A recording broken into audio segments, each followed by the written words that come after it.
Hello and welcome to the Gooner Talk, back again with you guys for another episode of what is the Arsenal Raw Reaction Show. Joining you every morning at 8 a.m. specifically today. Oh, hold on.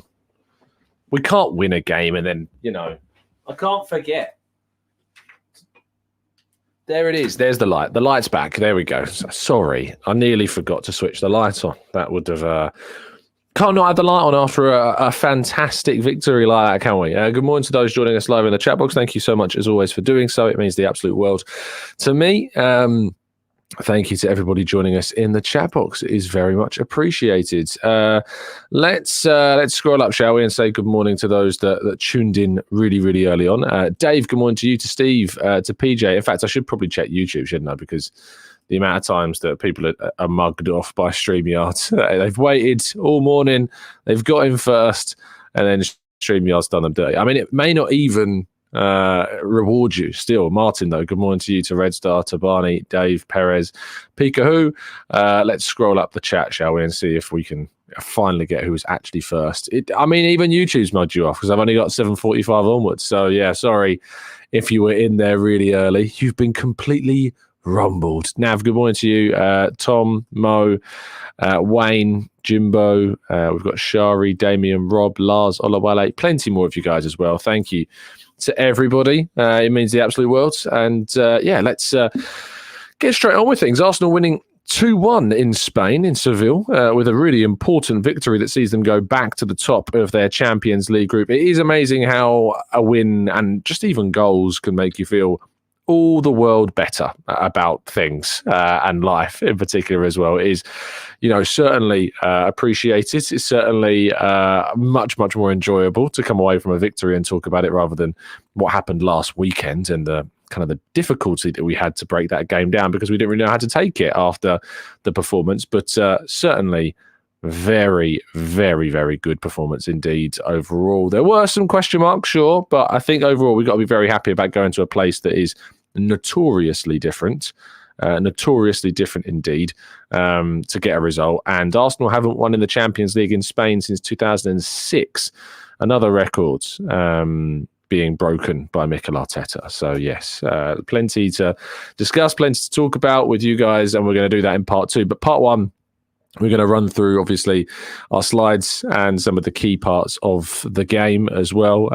Just to kick off with, of course, a bit more of a roundup. A difficult game filled with good moments, but still further questions. I think that's probably the best summary of things, that there are still question marks in the game about individuals. But overall, the performance was peppered with plenty of positives and plenty of encouraging signs as well. Rob in the chat says, over 400 of you watching already, and there's only 53 likes. Come on, peeps, hit that like button. If you could hit the like button, that'd be very much appreciated.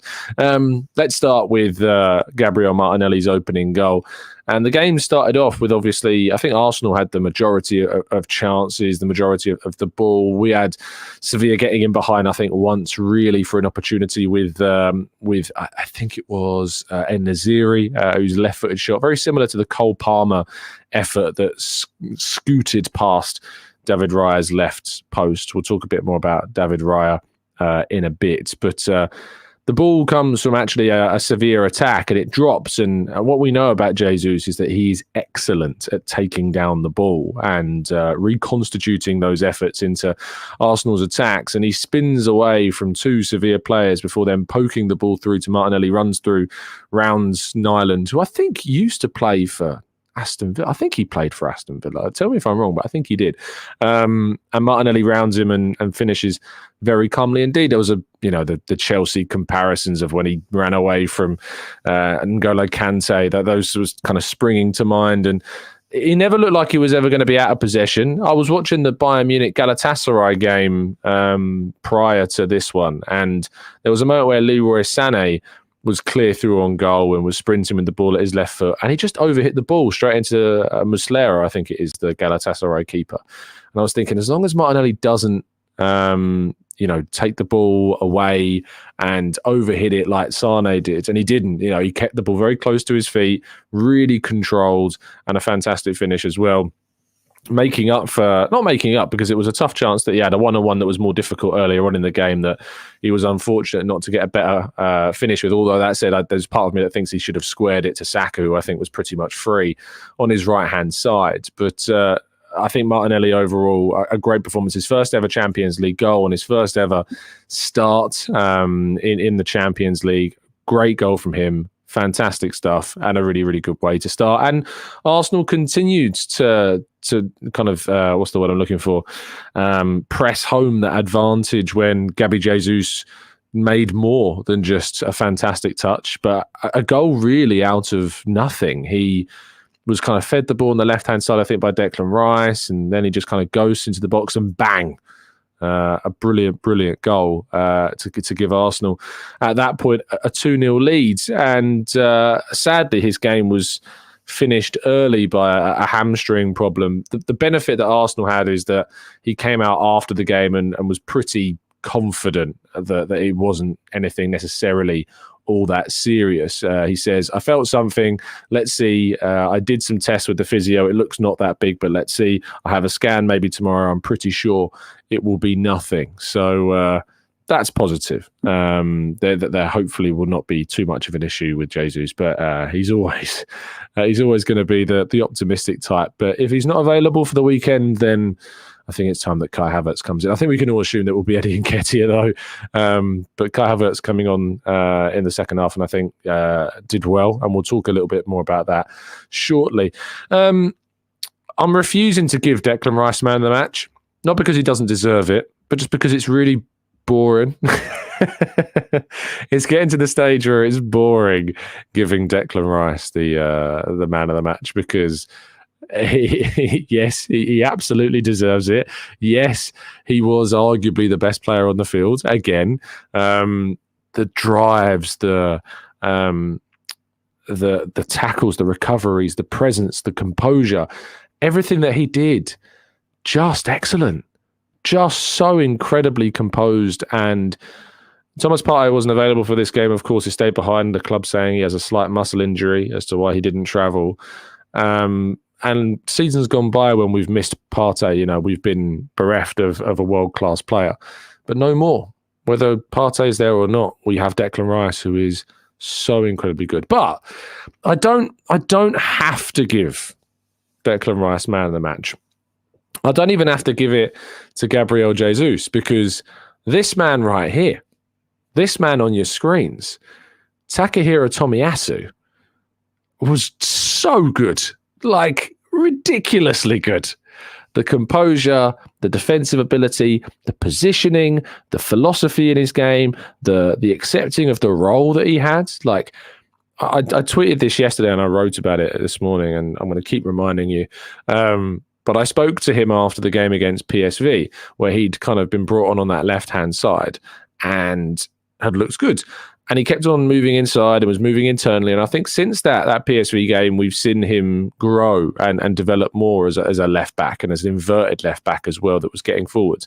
But when I spoke to Tomiyasu after the game against PSV in his limited English, all he said was that he said, I'm not Zinchenko. And what he meant by that, humbly and honestly, is that he felt he couldn't do the things that Zinchenko can do. And I think he's too harsh on himself, because actually I think he can do a lot of the things that Zinchenko can do, clearly. And I also think that he can defend to a higher standard compared to Zinchenko as well. And I think he offers us a lot on that left-hand side.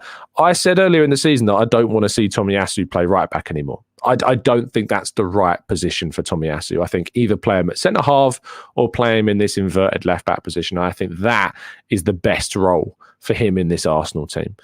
I think Zinchenko has plenty of usefulness. I think against Sheffield United, I'd be surprised maybe if he doesn't play.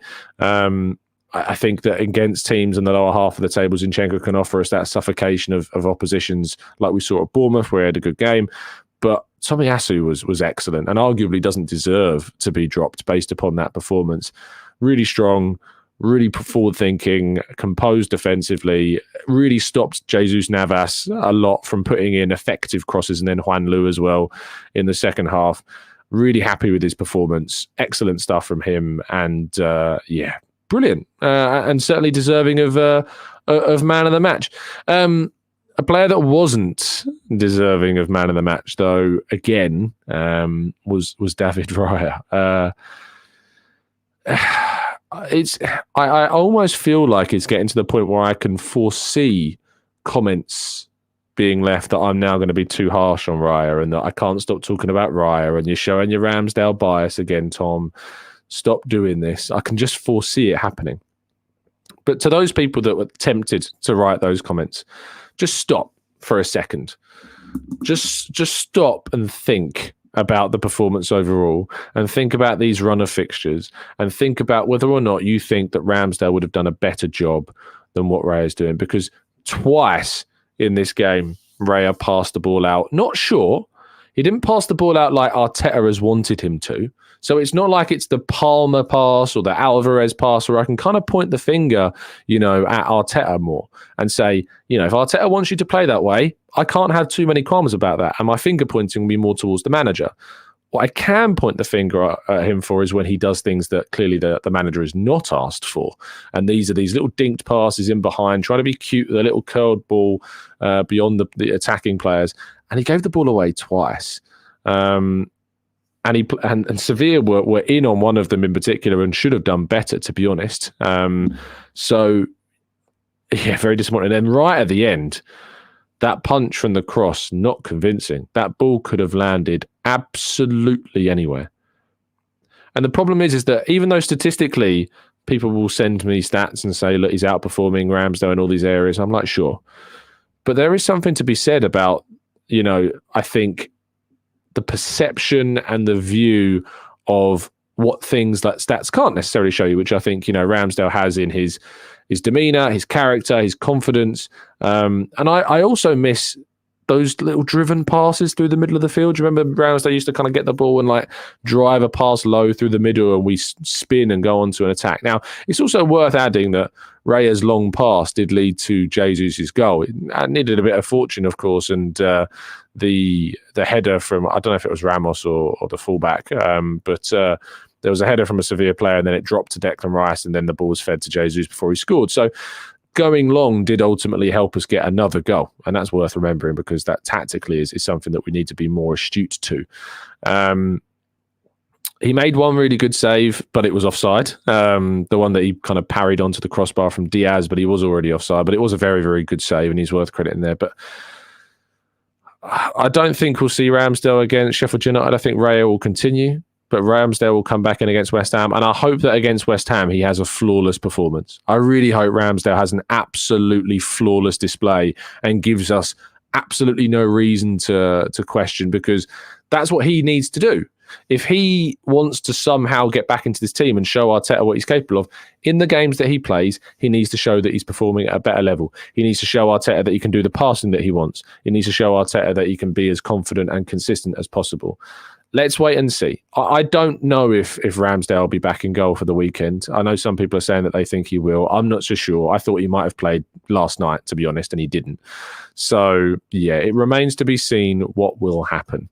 Now, just to end the first section of today's show more generally, I think it's really important that we don't underestimate this result because it was a really, really good performance from Arsenal in the end. I know that we kind of held on towards things, and there was a little bit of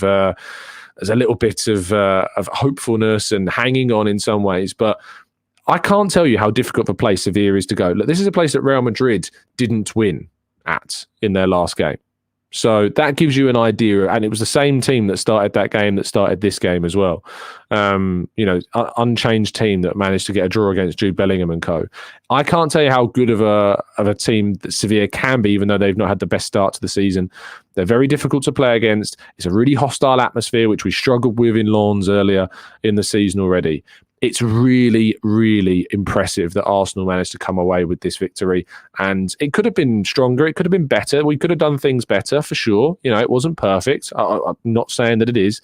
But it's so clear. It's so apparent that this was an important and an impressive display. Mikel Arteta spoke after the game about a number of things about Jesus. He says really happy with that part, big games for big players, and he needs to produce those moments to win in stadiums like this. He's done it, and obviously he opened the game for us in a great way. And then we're really sad because he felt something in his hamstring and he had to come off, and I'm worried about that. So let's see. Arteta's pretty worried. Jesus seemed less worried about that as well. He said on the importance of tonight's victory, that's the Champions League and that's the group stages, and it shows you the difficulty of winning and how much you have to value that. Against Lens, obviously that result put us in a difficult position and the team had to react. We're coming back off of a period of very difficult games, and the team constantly has to step in and go against adversity as well, and injuries that we've picked up with some big players. The team is so willing and so determined, so at least to try their best. It's worth pointing out, and Arteta raises this, and I don't think many people have discussed this, at all. Because Arsenal's last run of fixtures, Sevilla, Europa League winners, Chelsea, Manchester City, away to Lens, away to Bournemouth, away to Brentford, a home to Spurs. That run of games, the away fixtures aren't particularly easy. And Arsenal have only managed to lose one, and that was obviously in the Champions League, which we've managed to come back from. We've beaten City. We've avoided defeat to Chelsea, despite obviously a relatively poor performance, but coming back to importantly hold that. We absolutely battered Bournemouth. We had a really impressive display despite changing a lot of players against Brentford. And obviously that Spurs North London derby performance wasn't the most encouraging in the world. And that obviously came off the back of a really big 4-0 win over PSV as well, which included a win against Everton, a side that we then haven't beaten since, 2015 or 2016, 17, something like that. Beating Manchester United before that. You look at the last run of 1, 2, 3, 4, 5, 6, 7, 8, 9. Is it 9? I think so. Yeah, 9 games and 10 games, sorry. And it's a really difficult run of fixtures. And Arsenal have managed to come away with only losing against Lens and avoiding defeat in every single other one, drawing just 2 of them against Chelsea and against Spurs as well, of course, and beating Manchester City in that run. Sevilla are no slouches to end that run of games. And, it doesn't necessarily get easier for Arsenal because their fixtures coming up remain relatively tough. But Sheffield United at home, you look at as a very winnable game. West Ham look like a beatable team in the League Cup, and I hope we make changes for that. But I want to see us progress. I'm not the biggest fan of the Carabao Cup, but if we keep making changes and progress by making changes, I've not got an issue with that. Newcastle away, tough. Sevilla at home, Burnley at home, Brentford away, Lens at home, Wolves at home, Luton Town away, Aston Villa away, PSV away, Brighton at home, and then Liverpool on the 23rd December. We've got a nice run coming up, and we've had a really difficult start to the season. I think an understated difficult start to the season. And yet we've managed to come away with a really impressive a really impressive victory and a really impressive run of games. So do not sleep on this run. Do not sleep on what Arsenal have achieved in these last few weeks and last couple of months, because it is very, I think it's understated how impressive that is. But there is obviously one thing that's not understated and one thing that's pretty darn obvious, and that's how bloody good NordVPN is as a VPN service. And it brings you that safety and security that, ultimately Arsenal weren't able to complete that clean sheet last night. But perhaps if they'd invested a little bit in NordVPN, we might have been able to defend that corner. We may have been able to defend and keep a clean sheet. If you want to keep clean sheets, that doesn't sound right. If you would like safety and security more importantly than clean sheets, perhaps, then NordVPN is the way to go. You need to nordvpn.com/Gooner to get yourself a significant discount off a 2-year plan. And, of course, you can get that extra months involved in your deal. If you're not happy with the service for whatever reason, I can't imagine that you would, because it's something that gives you the effective superpower of changing your geolocation on your laptop, your phone, or your tablet. Well, there is a 30-day money-back guarantee for that as well. So do make sure that you get involved with that. Link is down in the description, nordvpn.com/Gooner. Get involved. Right.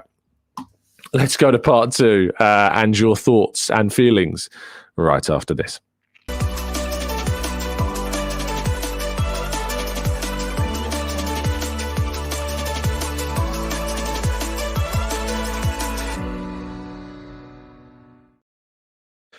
Okay, let's go into the chat box and we will tackle one of these super chats. Anurag, thank you so much for your very kind donation. That's not the right way. Your very kind donation. That's the one I wanted. Partey is seeming more and more unreliable to me.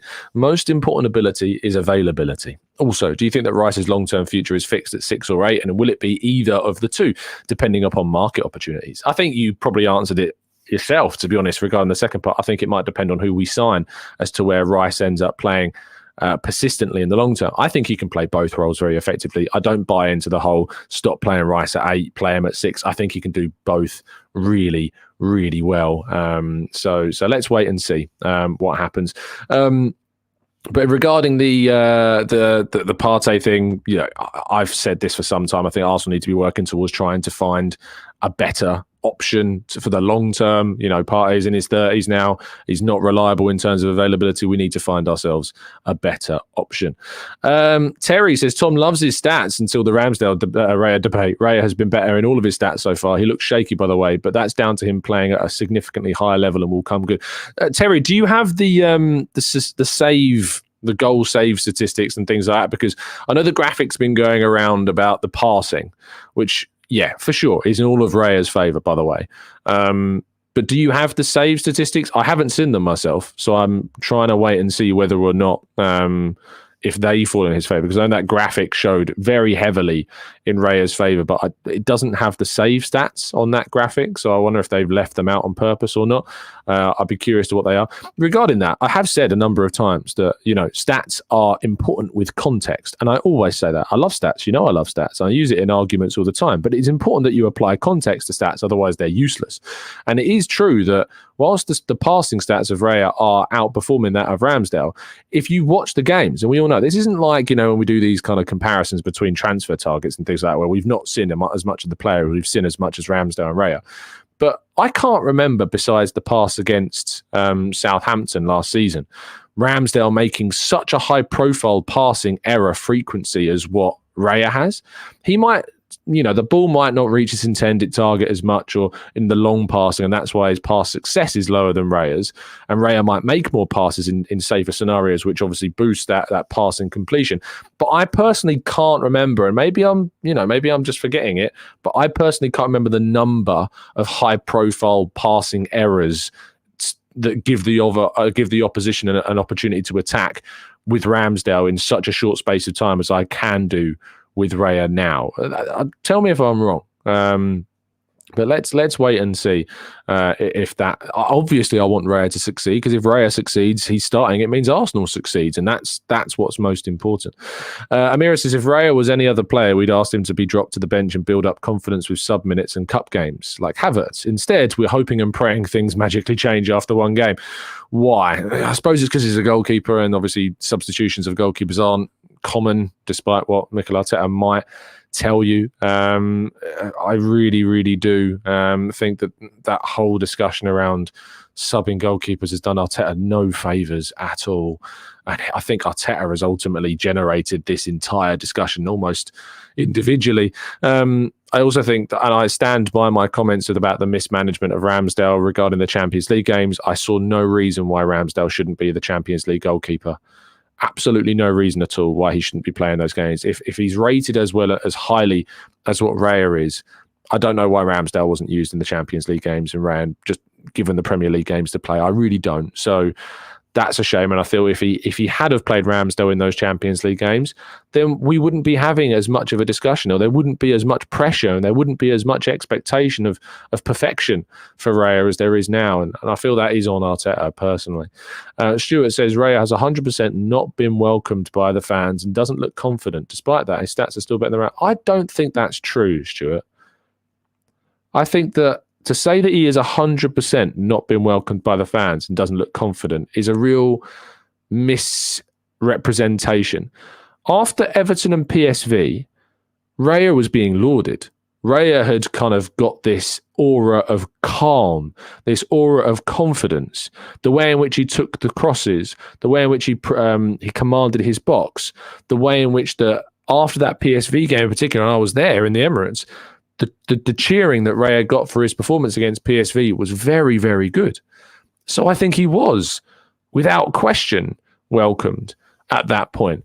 But what I don't think is fair is to say that supporters can't have an opinion and can't ask questions about this. And I'm not saying that you're not saying that. But I think to say that he's not been welcomed by fans is is a step too far for me, because I think that he was welcomed. He was appreciated for his calmness at the start of his time with Everton and PSV when he came in for those games. But then against Spurs, obviously had a mistake. Against City, there was that mistake. Against Chelsea, there was those mistakes. And against Sevilla last night, there was those mistakes.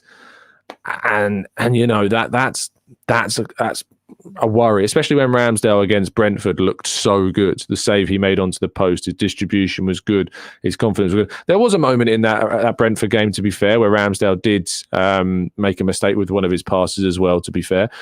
But I think that, you know, to say he's not been welcomed might be a bit too harsh on the fan base, especially to say 100% as well.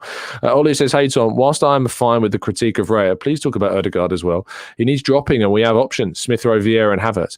Ollie, I was really pleased with the substitution of Ødegaard for Havertz. I was glad that it was Havertz. I was glad that it was Havertz that came on for Ødegaard, because Havertz's best position is, for me, when he was playing at Bayer Leverkusen, that right attacking midfield. You had Havertz on the right, you had Brandt on the left, and you had Aranguiz playing in this defensive midfield role. And Havertz rose to prominence playing in that right attacking midfield slot. And so when he was coming on for Ødegaard, I was like, okay, great, this is fantastic. I want to see what Havertz can do in that role. And I'm really interested that it was Havertz that came on for Ødegaard. And Ødegaard, you know, he's dropped. His form has dipped. There is no doubt about it. There's no debate about that. Ødegaard's form has dipped. If Havertz was to start over Ødegaard on Saturday, I wouldn't have too many qualms about it. I don't think I could have too many qualms about it at all, because his form has dipped off. And players go through patches. We know that. You know, we know how good players can be. We know how good Ødegaard is. He's a world-class player. But players go through bad patches. And I think maybe the Norway incident where, you know, they look like they're not going to make another international tournament has perhaps maybe had an impact on it. But Havertz coming on was industrious. Havertz was the perfect type of player for the end of that game. He gives you an outlet. He gives you that running. He gives you the tackling. He gives you the breaking up of play. And he just gives you another option. Now, I want to see Havertz start and play against a Sheffield United, you know, in an advanced position, not in a left 8, which is slightly less advanced than the right 8. I would like to see Havertz play in a more advanced position against a team where I think we're going to dominate the ball a lot more and be given an opportunity to play as close to the box as possible. I don't think Ødegaard will be dropped. I will say that. I don't think that will happen. I could be wrong. I don't think that it will. But I think that certainly there is plenty of quality behind him that is going to be pushing him to try and stay as fit as he can. Not as fit as he can, sorry, as in form as he can. So let's wait and see. Khan says the longer Ramsdale doesn't play, the better. He gets all the emotional support, gets stronger. He's a fan favourite. Raya must know this, and the pressure will build as the new man, which isn't easy. Saying the longer Ramsdale doesn't play, the better, it seems a little bit contradictory to then say Raya must know this and the pressure will build as the new man, which isn't easy. I don't know if it's the better, because you want your goalkeepers to be playing with as less pressure as possible, obviously, to get their best performances. Clive says Raya has not been fully welcomed yet. As we learn about him, fans are being politely supportive, whereas Ramsdale is loved by many. And I think this is probably a more accurate way. As Stuart said, he's 100% not been welcomed, I think was wrong. But I think Clive saying he's not been fully welcomed is absolutely fair.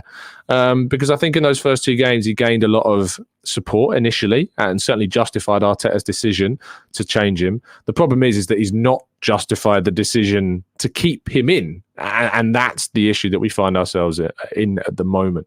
I think that in the ground, there is obviously, especially in the Man City game, there was a lot of tension around Raya's passing. And I didn't like the Ramsdale chance in the Chelsea game.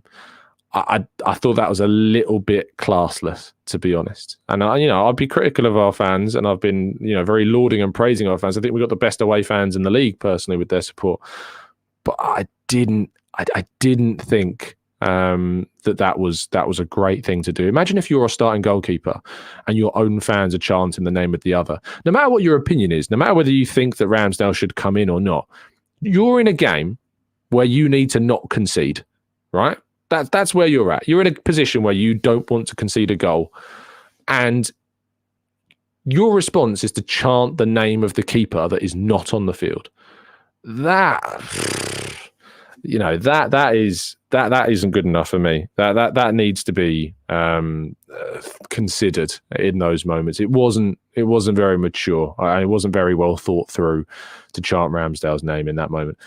Dow says, "What does Jorginho add?" To which there's a comment immediately after from Just Van that says, "Jorginho was so good," and he was so good. He was composed. He was a lot better than he was in certain moments against Chelsea. And I think there's reasons for that. I think that Sevilla didn't have the same pace in the transition that Chelsea had. So when you had Mudryk and Sterling and Palmer transitioning and running in behind, Jorginho was left behind in moments.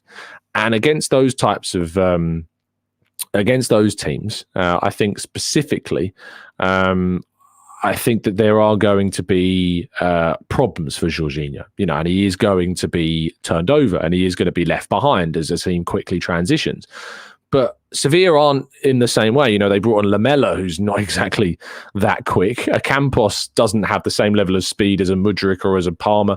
And En-Nesyri is a normal classical number 4 where they want to try and get the ball into wide areas. And where Chelsea went a lot more direct, Sevilla wanted to get the ball into Navas and cross the ball, which meant that Jorginho wasn't tested in the same way that it was against Chelsea. How Jorginho was tested was in possession and in the passing and the control and the spreading of the play. And that's where you're going to get the best from Jorginho, is where he's able to orchestrate things, where he's able to pick up the ball in the middle third and kind of pull the strings of the midfield, keep the ball ticking over, keep Arsenal in controlled possession.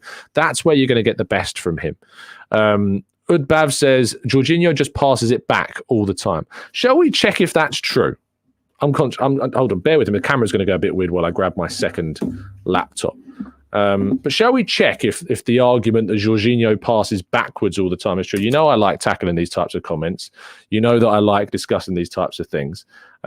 Because specifically, what we often find is that the statistics show us that is categorically not true. When we actually look into it.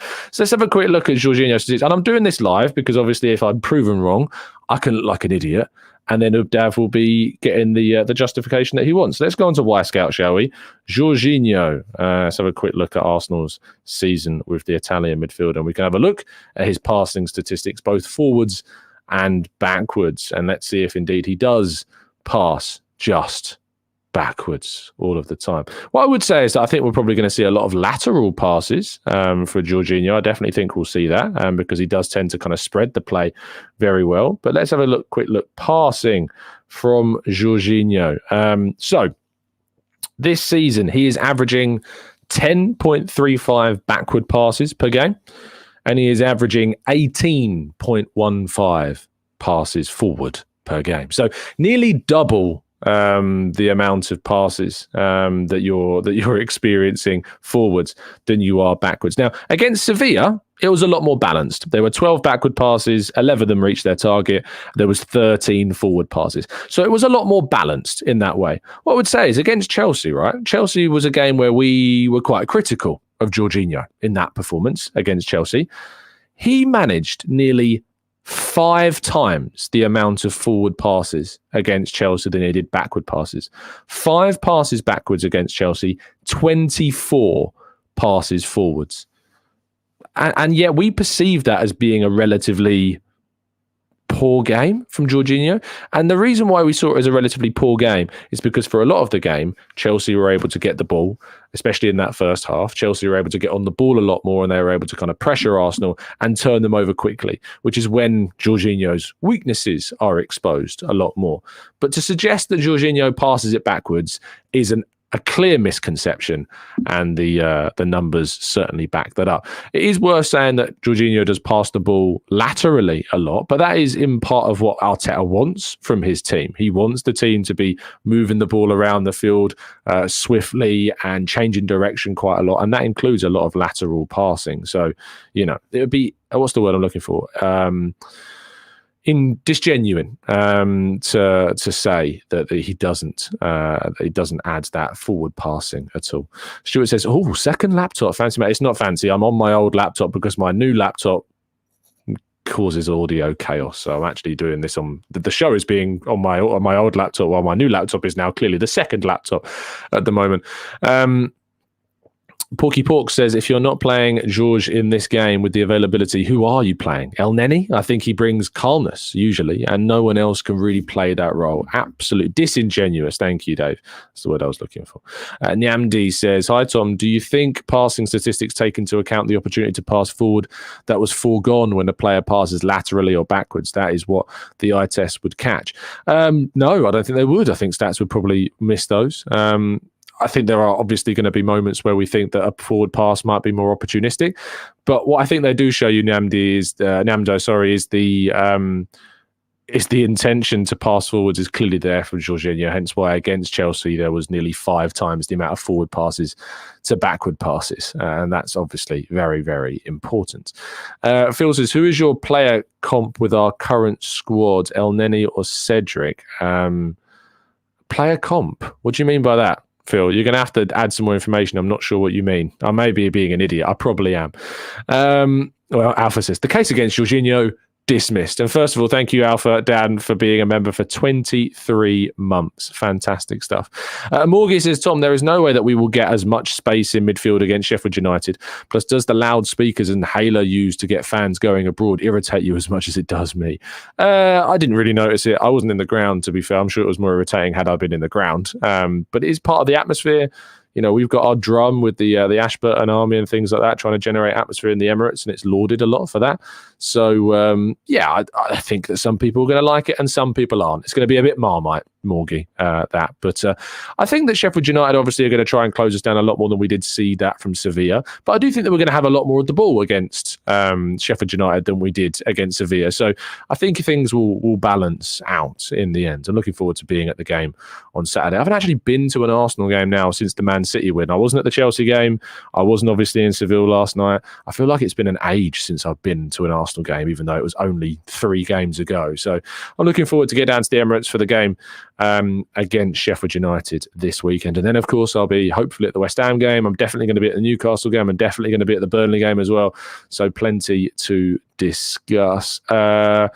Rob says, can you see Tomiyasu being coached into a midfielder or Timber or Zinchenko rather than going into the market? Rob, I think that there's always this kind of... I don't want to use the word desperation because I think that maybe takes things too far.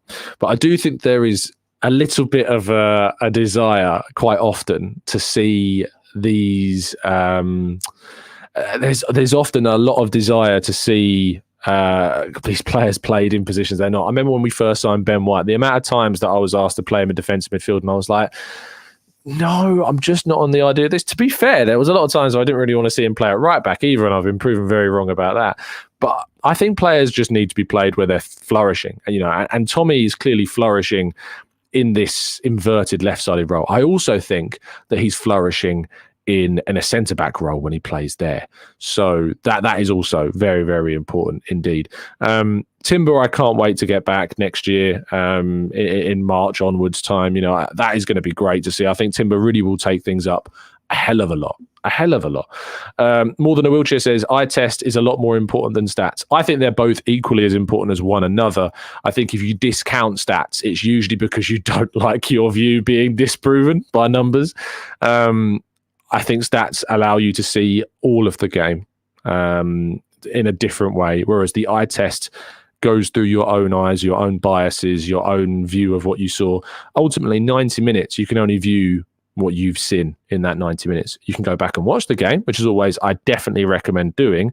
And I know that the Vision do a fantastic job of rewatches on their Patreon. So make sure you're over there if you're not already with Elliot and Clive doing their rewatches. They're brilliant with Tim and of course in things with Paul too. So it's worth doing if you haven't done so already. But stats are so important to give you a wider context. Like, think about what we just did with the Jorginho example.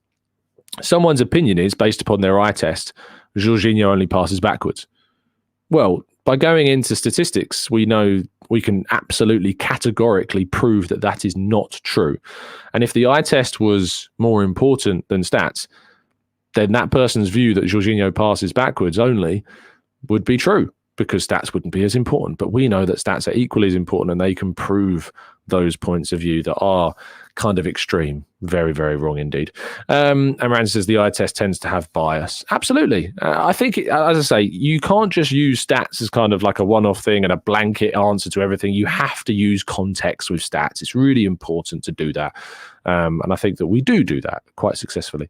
Ado says, so then we go to the market, Tom. I don't know what this is in response to. I assume this is more towards that question from Rob, was it specifically about the midfielder? Yeah, we do. I think we have to go into the market and bring in a midfielder. You know who I want. You know the midfielder who I want is Yusuf Fofana. That's who I would like to see Arsenal going and signing and bringing in to this team. Porky Pork says no one seems to mention the character difference between the keepers. That's what I'm missing, a big character and some housery, and fans love a big character at games, and that's why I miss Ramsdale. And that's fair. I think a lot of fans miss Ramsdale because of his character, and Raya doesn't have the same not camaraderie, but kind of just the same character as what Ramsdale has. So I think that definitely has played a part in the view of Raya compared to Ramsdale. He's very likable, Ramsdale. And he's very easy to feel sorry for in this situation. But I think that Raya is making it a lot easier to feel sorry for. Let's go to Billy says, hey, Tom, it's great to win after that Chelsea game. I was scared, but I'm very relieved now. I also have a feeling that Zinchenko has lost his spot in the starting 11 because Tommy is just so good. He could have done. But we thought that about people before. We don't know, do we? We don't know what the team is going to be on Saturday. We don't know who Arteta is going to go with. If it's Tommy, I'm fine with it. If it's Zinny, I'm fine with it. From a football point of view, I think both of them will offer different things against the visitors on Saturday. And I think I'd probably be more inclined to think that Zinchenko will start on Saturday to give Arsenal that control that Arteta likes. But Tomiyasu wouldn't exactly lack control if he played. I think he showed great ability against Sevilla last night. There's a lot of questions about Raya Ramsdale. I feel like we've really done to death the Ramsdale Raya thing. So I'm probably not going to be discussing it again. If you've missed part of the show, we have done the Raya Ramsdale thing quite a bit. And Yando says the bitter truth might be that without Partey, this midfield lacks verticality and passing without losing physicality, as with Jorginho. This is Rice's biggest learning assignment. I don't think it's necessarily even a learning assignment. I think that Rice has showcased his physicality, he's showcased his progression, he's showcased his passing. I'm not sure what more I can ask of Rice. If I was being really picky, I'd like him to do more in the final third, maybe. But even then, he's proven to be really impressive. So I don't know what more I can ask, to be honest, of Declan Rice. He has been absolutely fantastic. And I just want to see him continue doing what he is doing. Gunnar Dude says Jorginho isn't good enough defensively to play in the 6. He would be better further up the pitch, and Rice in the 6 role. El Neni is even a better option defensively. I don't know if that's true, Second laptop's coming out, people. I think that there are obviously moments where Jorginho struggles more defensively because he doesn't have the same turn. It's the same thing like with Granit Xhaka, Granit Xhaka was often turned and Rice isn't turned because he's got that athleticism that Xhaka didn't have. And Jorginho himself, is a defensive midfielder that lacks the athleticism to spin, turn and chase back. And if he gets turned and run and dribbled past, it's very difficult for him to get back. But, defensively, he's in the 67th percentile for tackles, in the 77th percentile for interceptions. He's not bad at defending by any means. But as a third choice defensive midfielder for Arsenal, you aren't going to get much better than him. You're not going to get much better than Jorginho at all.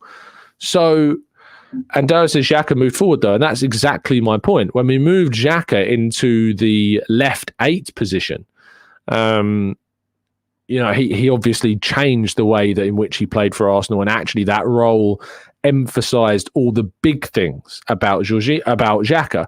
I don't think that I don't think that the same would happen if you did that to Jorginho, because I don't think that Jorginho has the same attributes as Xhaka does to play that position. And I think Jorginho is much more of an orchestrator, a string puller, an architect, if you like, of a midfield. And that's why he has thrived. And that's why in the most successful Chelsea teams that included N'Golo Kante, who played 6?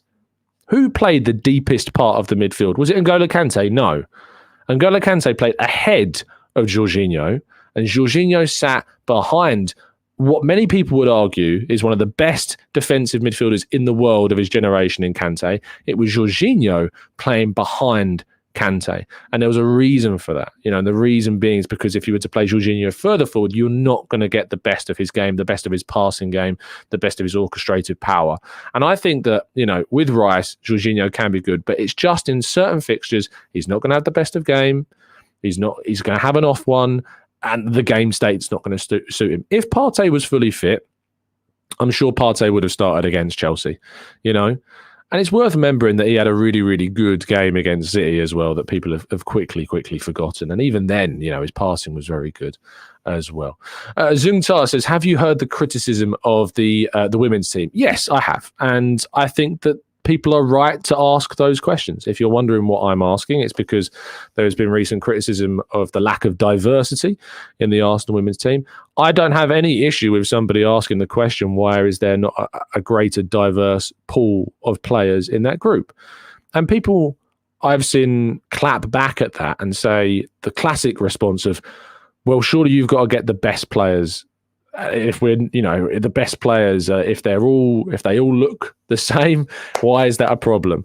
And it is a problem because in sport, and in particular in women's sport at the moment in football, the women's game in football has been a cornerstone of inspiration for young girls across the world with World Cups, with European Championships and things like that. And if you look like somebody that you can look up to and you see somebody like you that is in a position that is going on to have great success, it is more inspirational. It's just a matter of fact. And I think that that's why opportunities need to be given. And if you give a wider pool of people opportunity to get into those really great positions, you are going to find even more quality.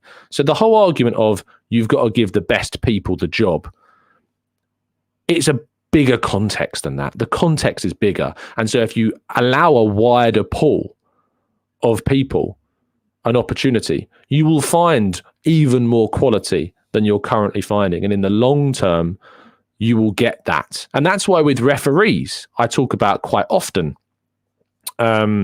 specifically, there is such a small specificity of people that are in the referees pool at the moment. Typically white, typically northern, and I think that there needs to be a greater pool of opportunity given to a more diverse group of people, because by doing that, you open yourself up for finding even more quality than exists now. And I think that's what people forget. I think people quickly go into use words. I think you'll probably see words like quotas talked about, which is ludicrous. It's about creating a wider opportunity so that in the long term, we can have even more quality in the future, because we have extracted the best of the best from the biggest pool of people. And that's why you need to give more opportunities to inspire more people from different backgrounds to try and go into those things. And, I think that's really, really important to do. So I think the whole argument of, you have to employ the best people for the job right now, it doesn't work. It just doesn't, because in the long run, there are negative connotations because of that. And that's really, really important. Right. So there, I've tackled that difficult topic. We're not afraid to tackle those ones. And I think it's important that you discuss them. So there you go. Paul says, why are we being so critical of a good away win when the team did their job? I feel like you're right, Paul. I feel like I've not talked too positively about last night. I feel like we've talked about Jorginho apparently not being good enough. We've talked about Raya not being good enough. We talked about Odegaard not being good enough. Again, I kind of want to reestablish this. I really want to reestablish the point of last night was really, really good. Last night was a really important win. And the performance overall, I was pleased with. It could have been better. it could have been more refined. But at the end of the day, I want to see these types of dogged wins sometimes. I want to see the quality that we saw. I really, really was impressed with a lot of what happened last night and the performance overall. And I'm glad that the fans that were out there got to experience that victory, because trust me, it's not fun going all the way to across borders and then seeing your team lose. It's not fun because it's a lot of investment, a lot of time. And to see your team lose like I did in France was a frustration. So I'm glad the fans got to experience that victory, especially because we've not won in Spain for a very, very, very long time. Rob says, I thought we were great. Could have been 3 up at the end of the first half. Absolutely. We arguably should have been 3 up at the end of the first half. Let's go to, thank you, Wheelchair. Very much appreciate it. Very kind words there. And Rancid, we're top of the group. We are indeed. Van of Duty says, what are the obligations needed to make the Raya signing permanent? It was reported yesterday that Harry said in the summer that they are very easily achievable. I don't know. I don't know what the specificity of the different the needs for that contract to be, or for the option to be activated. And so I think that because of that, it's difficult to answer your question. I don't know if it's a choice by Arsenal. I don't know if we have to choose to activate. I don't know if it's like he plays a certain number of games and we activate it. I'm not sure.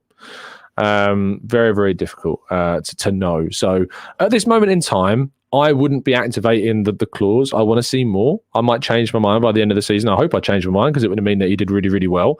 But yeah, let's wait and see. We beat Valencia. It's the first time we've won a Champions League game in Spain for a long time. I keep messing that one up and forgetting about Valencia, but it's a Champions League game. Important to point out. Zung says, in your opinion, Tom, what is Mikel Arteta's best signing? Impact and price.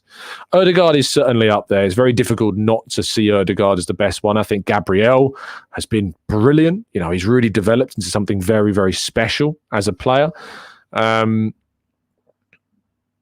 I think they stand out amongst the others. I've liked the signing of Trossard. I think it's a really astute piece of business. That I think Jurrien Timber's going to prove to be a really exciting one. Declan Rice, what an amazing signing he has. But again, we're still very early on in his time as an Arsenal player. I think that the depth that we've added, the Ramsdale, the Raya signings have added real depth in that position, even with the controversies that's going on at the moment. Tomiyasu, as Seb says, has proven to be a hell of a bargain, as well. We have made such good strides in recruitment, in depth, in strength of quality.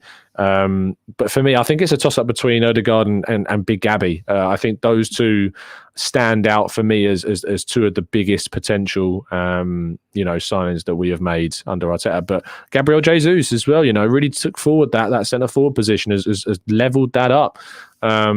So yeah, but in the current squad, there's loads of exciting things. He's responsible for helping Saka become the player he is today. A lot of people always want to kind of go, well, Unai Emery gave Saka his debut, and certainly Unai Emery deserves credit for that. But when Arteta took over, let's not forget, Saka was playing left back. Saka has become the right winger that he is today under Arteta's coaching. And so Arteta, without a doubt, deserves so much credit for the development of Bukayo Saka as an individual player. Martinelli as well. And I know that Martinelli's always played kind of in a forward position before Arteta came along. But when Arteta arrived, he had that serious knee injury. Smith Rowe came into the team and was obviously developing under him as well. But then Martinelli came back to full fitness. And has obviously developed into one of the best, if not the best, left winger in the league. So that's obviously really important to talk about. Ben White, I've forgotten about Ben White. And Ben White is so forgettable. And that's not a criticism. He just is so often forgot about. And that's really harsh. He shouldn't be. He's one of the most underrated players in this Arsenal team. And the work that Arteta has done to shift him from a centre-back to the right-back has been gloriously positive. So yeah, without question, he is a player that deserves more praise, than he gets. That is really, really, really important. Let's go to More Than Wheelchair says, Tom, I think the most impressive thing Arteta has done is clear out the dressing room that took some major cojones to do. It did, you're right. And clearing out that dressing room is really, really important. Moving on the players. Being principled is good. you can be too stubborn, and I think Arteta can be too stubborn, but you've got to take the rough with the smooth. I think, you're not going to get perfection. And so therefore, I think that, ultimately, Arteta should be praised for what he's done with the squad and instilling those values of togetherness, of connection, of family. But, he's not perfect, and things still need to be improved as well. Gary says Saliba's been a great sign. Of course, Saliba was signed during Unai Emery's tenure. It wasn't Unai Emery that was spearheading that deal. It was Francis Cagigao, Arsenal's former head of recruitment, that helped to get that deal done with Raul Sanllehi, he remembers, still at the club. Same for Gabriel Martinelli, was when Francis Cagigao was still very much at Arsenal, so has to take credit for that. Edu obviously is involved a lot in the recruitment. For me, I wouldn't trade Edu with any of the Premier League's director of footballs, sporting directors, etc. I think he's the right man for the job, and I think that we've taken huge strides in the market about getting deals done, about beating Man City to players like Declan Rice, and getting great bargains for players like Martin Odegaard, and the amount of money that we've spent on him, Trossard, Tomiyasu, Kivior. I think that it's really, really important to not forget those deals. Yes, it's not been perfect. Yes, you've got your misses, your Tavareses, your Lokongas, your players like that where it's not always worked out, but you're not always going to have 100% hit records. It's very rare that you do. Even Brighton don't. Do you know the reason why you think that Brighton have a brilliant track record of transfers? It's because those players have stood out, like Mitoma and McAllister and Caicedo, but they've got a hell of a lot of misses as well, do Brighton, because they've invested a lot of money and a lot of players for small amounts of money. And there's loads of players that you don't know exist that have not gone on to do anything, but they've been able to kind of scattergun their transfer approach, and that will have to change. And I think Brighton this season maybe are suffering a little bit of late with not having, too many hits. They've lost Caicedo, they've lost McAllister. Yes, they've brought Dahoud, who's done okay. He's not been brilliant, but he's been okay. They've kept Mitoma at the club, who's obviously a brilliant player. They've brought in João Pedro, who's he's not taken things to another level really for them, despite them spending a lot of money on him. So it's not always just perfect at these clubs, despite them having loads of positivity and praise directed towards them. And that's obviously really, really really, that was a really concerning comment. Really, really, it's important to remember it's ultimately important that we appreciate the work that's been done.